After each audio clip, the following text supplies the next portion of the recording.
श्रीधरं शुभङ्करं महोदयं महाशयं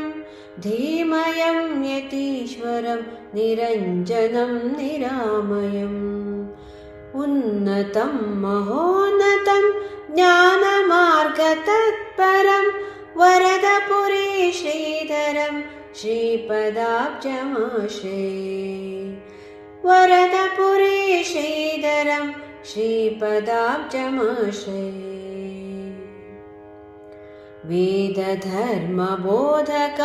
सत्यतत्त्ववारिधिं ज्ञानमनोवर्धकं मोहशोकनाशकम् कर्मपाशमोचकं रामसरोहंसकं वरदपुरी श्रीधरं श्रीपदाब्जमाश्रये वरदपुरी श्रीधरं श्रीपदाब्जमाश्रये गुरुसमर्थसेवकं पादुकाप्रभावितं तत्त्वमसि प्रबोधकं रामतत्त्वसाधकम् पावनं परात्परं भक्तहितसुचिन्तकं वरदपुरी श्रीधरं श्रीपदाब्जमाश्रये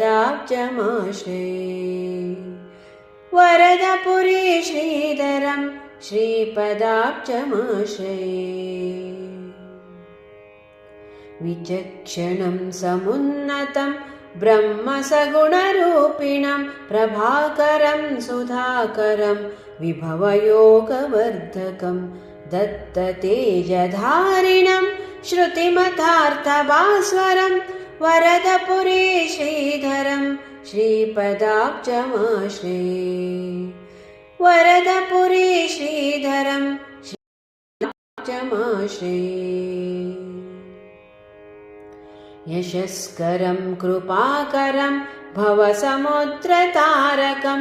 दिव्यशान्तरूपिणं वरविरक्तभूषणं सत्यविठलसन्नुतं शङ्करार्यमार्गिणं वरदपुरी श्रीधरं श्रीपदाब्जमाश्रये वरदपुरी श्रीधरं श्रीपदाब्जमाश्रये श्रीधरं शुभङ्करं महोदयं महाशयं धीमयं यतीश्वरं निरञ्जनं निरामयम् उन्नतं महोन्नतं ज्ञानमार्गतत्परं वरदपुरी श्रीधरं श्रीपदाब्जमाश्रये वरदपुरी श्रीधरं श्रीपदाब्जमाश्रये वरदपुरी श्रीधरं श्रीपदाब्जमाश्रये।